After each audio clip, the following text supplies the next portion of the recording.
Kaya sinabi inutusan ni Bongbong si Secretary Amina, sabihan si Zaldi, yun ang sabi ni Zaldi ko na i-insert mo dyan 100 billion sa presidente yan. Okay. Sabi ni Zaldi, siyempre lulubo. Yeah. Yun ang tinatawag nating bukol. Yes. Di ba? Bubukol eh. So, sabi ni Zaldi dun sa dalawang USEC sa Office of the President, kay Presidente ba talaga to? Sabi nung dalawa, yes, Chairman.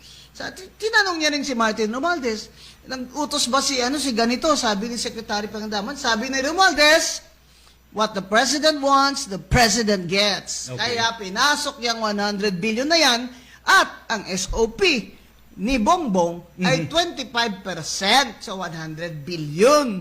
So, 25 billion sa kanya. Walang kapawis-pawis. Basta, pumirma lang ng insertion doon, pinasok lang ni Zaldi ko. Yan ang nangyari dyan. Yan ang sagot sa tanong nyo na bakit hindi na lang niya pinasok sa NEP.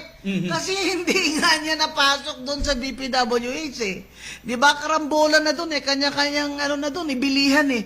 Hindi niya doon napasok kasi nga tulog eh, di ba? So ngayon nahuli na. Sabi niya, ba't ako wala?